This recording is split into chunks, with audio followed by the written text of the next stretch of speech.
100 so far. Our port is ongoing. We're getting to the point where we're about ready to turn over some of it to QA for preliminary testing. We're not quite there yet, but it's approaching. So we're going to talk a little bit about our background, about the discoveries we've made as we've been trying to do this process, some lessons we've learned in the actual review of the software that we've had to migrate, and then if there's time, we'll open it up for discussion. This is our primary enterprise application. It's, at the bottom it says hundreds of packages, thousands of classes. It's about 500 packages or applications, depending upon which nomenclature you want to use, and it's about 9,000 classes. The application is about 10 years old. It was adapted and migrated from a COBOL application that ran on a mainframe. It was first put in VW version 3. It had been migrated or updated to VW5i, which actually wasn't that terribly difficult process. But the thing to know about it is that our client, we have a rich client, and the client is extremely complicated. There are hundreds of screens and window pane, and they're used interchangeably, both mobile and non-mobile. The business windows, such as for doing bookings, in other words, you're going to ship something, so you have a booking, and that means that on a ship you have to ultimately produce a bill of lading, which is your manifest, are extremely complicated. I've gone through them, and if I didn't actually have support from the developers, I would never have known what to fill in on those screens just to do a simple test case. Part of what goes on is the windows interact with one of the lower level frameworks, which is our change detection. Paul didn't really cover it. Gemstone has certain peculiarities about timing and things like that. If you hold on to a transaction too long, it slows down the system. So we have to be very, very careful about that because we have thousands of users. I think we probably have one of the largest user bases. We're up to about 2,000 users online at one time. Our primary reason for migration is the support issue. None of the actual base software that we're using is actually supported. We want to access significant performance improvements. We've noticed that VW7 is a bit faster on the client than 5i. We want to access the development features from the refactoring browser. I will now swear by them after having finally decided that NV is just too painful to use. We want to be able to migrate some of the features that we have in secondary frameworks in VW7 back into the client so we can do direct web access and things and some other things. We also want to move to a model that allows us fewer limitations on our source code control. Politically, we think that we can maybe get a little bit better leverage off of our vendors if we're actually in the latest software versions. We know that there's a big cost to this migration. We have limited staff availability. The 3 of us working on it are all here today. And so we've known that this was going to be at least a year-long effort. At the moment, it's going to be about, 18 months total? I think our current plan is somewhere around delivery in either February or May next year. And because we are changing out things from the bottommost levels, we already know that we are required to have comprehensive system testing from all levels. So we're basically doubling the overall production test plan, length of the production test plan. One thing that we found was that porting aids were not greatly in abundance. There is limited internal documentation. We've had, since the 4 years I've been at OCL, we've had 3 internal website transformations. The general rule we've noticed is hard copy. What's that? Does people really understand what paper is? So we've had to resurrect from ancient emails the references to old websites where the documentation actually resides. And we're just now beginning to find some of it for the more critical frameworks which are proving problematical. Further, our development process and its rigor was weaker in the past, so it's even harder to find. We found that the vendor guides that you find in the release notes and things were kind of generic per release and really didn't give you insight into what you had to do. Most of the porting instructions were per release. They didn't have any combination of here's how you move from an older version forward. Same with release guidelines. We did find that there were some helpful hints. So when immutability was introduced in 7.1, it had some ideas on things that you needed to look for in the code. And this is one of the blessings of the refactoring browser. We brought up the regular expression extension and could search the code for the kinds of patterns that we needed, and we found about 20 methods that needed to be fixed. We found that the old store bridge, which is designed to move from env to store, was absolutely useless. So one of my colleagues over here wrote a little thing that we call hopping lift that actually exported it from source. Then we had to work around all the env representation problems. So we finally got to the point where we could actually do this. So let's talk about Murphy. Everybody knows what Murphy's Law is. Well, this kind of process is prone to Murphy showing up at every possible place. The general format of the structure of the application that we were dealing with here is shown in this diagram. In the bottom brown area, we knew we were going to have absolutely major changes. You know, we were swapping out the whole infrastructure. Smalltalk is actually designed for that. A friend of mine used to say that the advantage of Smalltalk is that you can look at a city skyline, raise it up a couple of inches, take a bulldozer, push out all the street, put in a new infrastructure, drop it, and it still looks like the same skyline. And that's basically what we're doing here. We're removing VisualWorks, NV, GemKit, a good chunk of OS kit, and we're replacing them. The colored bars on the side indicate how much change we actually were expecting in that particular package. Our goal was to have absolutely no change in the application code and no change in the server code. For the most part, except for like the immutability concern, we've actually achieved that. Oops. Horror stories. If anybody reads Harry Potter, there's a reference in one of the Harry Potters about a kind of curse that if you pick up a book and look at it, the curse hits you and you cannot put the book down. Well, that's sort of what this is like. OSKit, which was a widget extension package, has no upgrade or equivalent. It's long since been discontinued. GemKit has no upgrade or equivalent. All due respect, Paul Malman, it wasn't there when we started this process.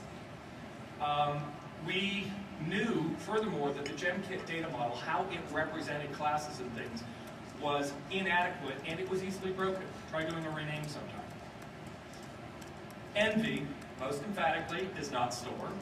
The only available versions of NV for VW7 are extremely tightly controlled contractually and are generally not available.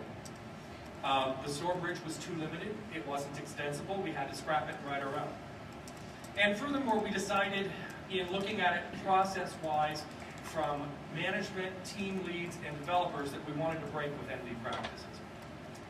The point to this is that Edgar Allan Poe and H.P. Lovecraft could have taken lessons from this problem.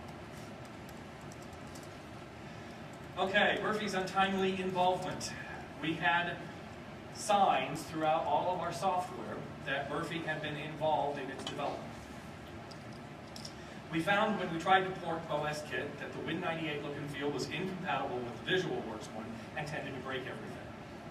The UI extensions that we had actually made directly to the classes because NV didn't really support overrides and extensions very well. Consequently, things like data sets and column data sets were modified in place to suit what we needed them to do in some of these complex windows. And unfortunately, a good number of those modifications broke VW 7.5 performance and operation. We found that the particular process model and the changes to the multi-process UI actually break our process-based change detection behavior. And furthermore, we've now found a couple of cases where the change detection sort of misses. And we're in the process of trying to debug that. Because that's central to how we aggregate changes and migrate them up to Gemstone for a clean transaction routing. And we've always been forced to ask the question, gee, did we ever employ Murphy in the past? Dancing with wolves. We knew that a rewrite of GemKit was inevitable. Again, the only thing that was available when we started this back in August, September last year was the preliminary work Paul pointed to with him and Joe Bukanskis, and it just simply was not adequate. So we went back and looked at it, and in terms of our corporate policies, we have policies against using open source software in production. This GemKit, because it never really makes it to production, is a fine line, but I was advised that it was better to roll our own and then worry about retrofitting later. So, consequently, we went back and started rethinking the GemKit model from scratch. I'm not going to cover much of it here. If you want, you can talk to me later and I can show you the differences between what we've got and Paul's model. We went to a memory-based comparison model, so it does everything in memory. It does bulk operations with encoded transfers. Our normal build process takes 6 hours. With this modified GemKit, we're somewhere down to around an hour. We do direct class implementations, so for every kind of class object and its structure in Gemstone, we've found a mapping to a visual works equivalent. We do direct interfaces at the browser level, not the behavior level. So all of the change behavior for accessing GemKit is currently restricted solely to browsers. In the old Envy, it would intercept, for example, the method compilation methods or the remove selector methods and do the behavior there. We didn't want to get to that level. We've added tools for analyzing and reviewing the GemKit activity, so it's heavily instrumented. It can write report logs and give you progress displays, much like Paul's, only we can go all the way down to the method detail level. It's really slow if you do it. And we, overall, when we took this process, we decided that future flexibility on our part outweighed the development cost of having to roll around GemKit. We did learn along the way that wolves have a lot of very sharp teeth. This is basically what our GemKit model looks like. It's actually fairly clean and regularly componentized. Sitting on top of 7.5, we have the primary purpose is the comparison model. Everything runs off of the comparison model. You can get a browser to see what the differences were. You can then feed the comparison difference model into an uploader or a downloader, and then it will make the appropriate changes one way or the other. If anything goes wrong in the process, you get a problem report. Over on the other side, the integration into the visual environment is done through refractory browser changes. Like the way Paul's GemKit does it, we have extensions to the class behavior and implement a symbol dictionary behavior so that we get a kind of clean semantics to the way Gemstone works. We also have our own upload capability. We don't prompt, we just upload it once, but it is a completely standalone package that you can load, upload to Gemstone, pull it out, and then you never have to worry about it again. These are some of the screenshots. We did a quick collage by recommendation. I can show you all of them. The refactoring browser is over there on the left. The two migration and class creation dialogues. The old GemKit used to prompt you one at a time for every class. We figure out what all has to be done in bulk and then say, which ones do you want to change?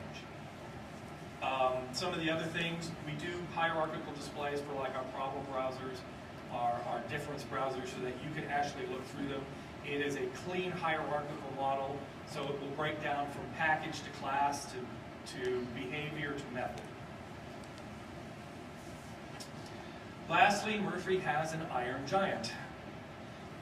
Our biggest problem was the fact that store, as it is, does not fit the way we want our development process to proceed. We've just started a new incremental, call it agile, call it anything else you want, kind of development process. We're trying to manage multiple simultaneous disparate development efforts. And so when we started looking at it, we found that the overall store representation for those things was just not adequate for us. Well, the easiest thing was blessings were real easy to fix. Blessings basically amount to a code maturity model. So we formalized the code maturity model the way things work in our development process. One thing we found, though, was that source code prerequisite selection was simply too limited. When you have disparate development environments and each environment has a separate kind of build, you need a different way of finding the source code. So we added the concept of tags and labeling to store. So you can label any bundle with a particular tag or group of tags. And then in the prerequisite selection, you can say, I only want to grab a store parcel, a store package or bundle that has this tag.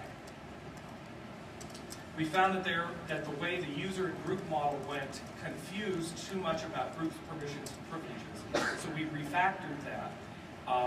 We have a DB user a DB user is constrained to be a valid login to the database. And you can also tell the system that that user is not allowed to log in. So if you have to walk somebody out the building, you can prevent them from modifying the database. We added groups, but groups are now restricted solely to bundle permissions. And then we added a role capability that we use to restrict who can assign what blessing level and who can use what tag. And during this process, this was one of the more painful ones because the documentation was sort of limited on how to extend store. We kept getting stomped on by that giant robot. This is a brief UML model of our extensions. The ones with the star in the upper right corner are part of the standard store-based database model.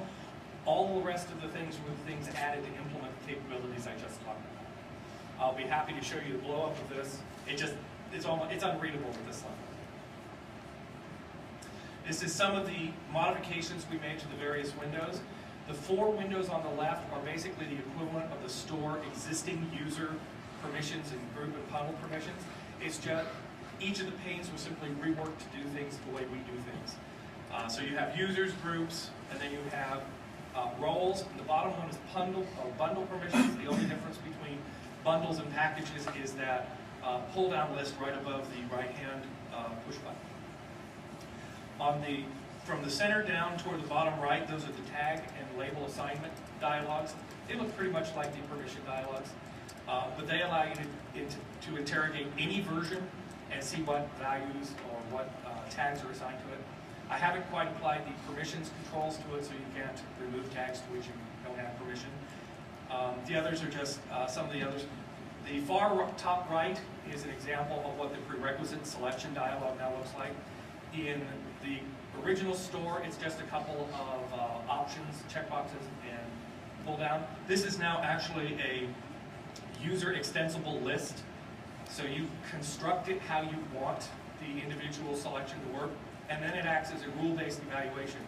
When it's trying to satisfy a prerequisite, it goes to the first rule, says, is there something out there that satisfies this rule? If so, it returns or loads that object. If not, it goes to the next rule, and then it just processes it as a linear set of rules. Some of the things we learned along our way. Well, this is about where we are in the process. We've been at this for about 9 months. On and off, it's not really a full-time effort because we have other things. We've migrated about 60% of our tools and utilities. The application code we haven't fully debugged, but for the things that we know about, like immutability, we've got all those things fixed. We've not found any changes to the server code have been required. Our compatibility layers are pretty much done. Our framework layers are sadly broken. For the most part, we've plugged in Visual Works. That works great. Our store extensions are functioning. We have not actually tried to use them in process yet, so we don't know if there's things that are not functioning. And GemKit, what we want GemKit to become, we have about 1/3 of it written. Postcards from home. We found that, for the most part, nobody follows their own development rules. We're programming. You know, you set up all these policies and you kind of think that people are going to follow them. No. We found, in general, poor programming practices in the large. And this is, in fact, I think, a fallout of envy. The application prerequisite relationships, what package depended on what other package, were never verified. Envy got it right. Store doesn't. A lot of the sub-application packaging was based on features that Envy does, that Envy will get the load order right of an entire package, so it acts as atomically. Store doesn't. If you don't get it right in store, it doesn't load, and usually you have a lot of trouble trying to go back and figure out what went wrong.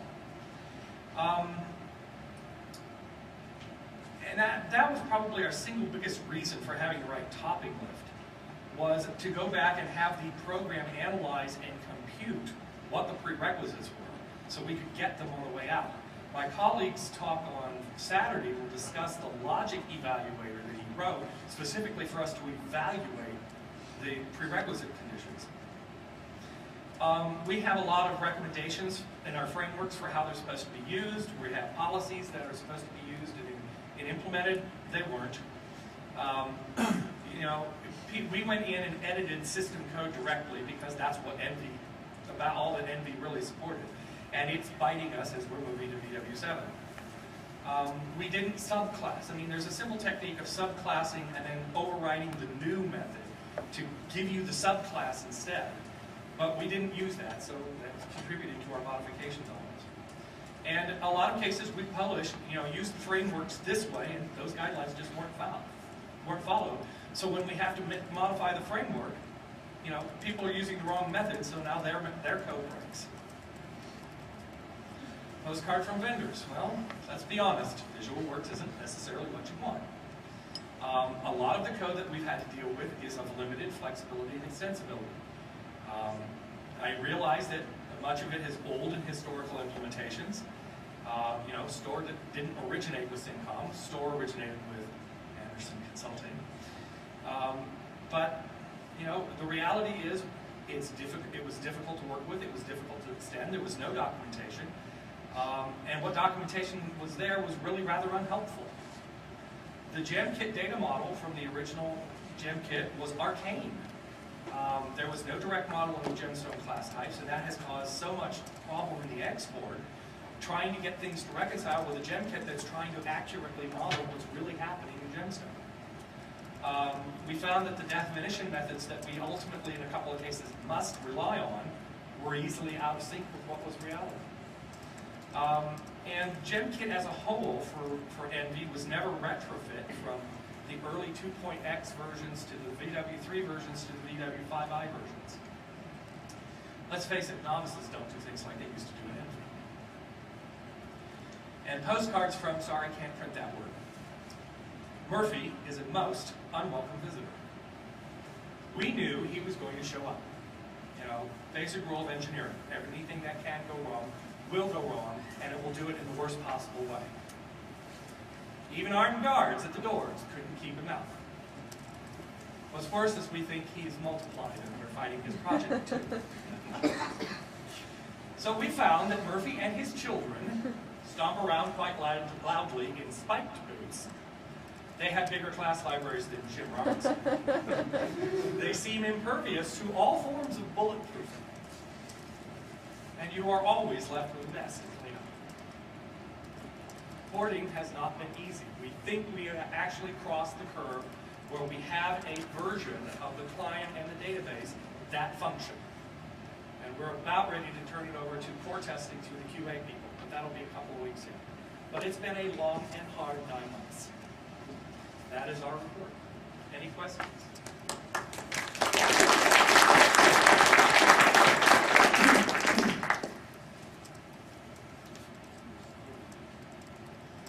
Yes? Okay, you mentioned OCL's open source policy. Do you have any plans to get your GemKit work and your other work of this kind visible to the community in any way? That is you can't outsource it because that would then give you a problem. When I first started the GemKit process, it was with the intent and full knowledge of both the Director of Development and the Office Director, who reports directly to the Hong Kong Executive Committee, that we wanted to use this software and put it in the open source domain, and as appropriate, use it with our vendors for a little bit of software upgrade leverage. That is still an undecided proposition in the company. I would dearly love to make this open source. I do not know if I will have the permission or the authority to do so. Or perhaps find another route if I don't know, Cincom or Gemstone were willing to express something interested in the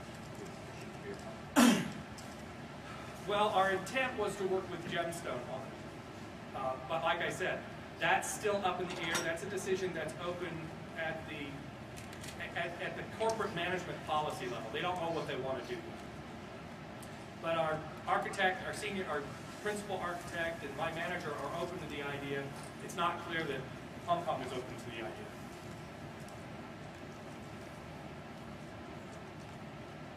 Anything else? Thank you.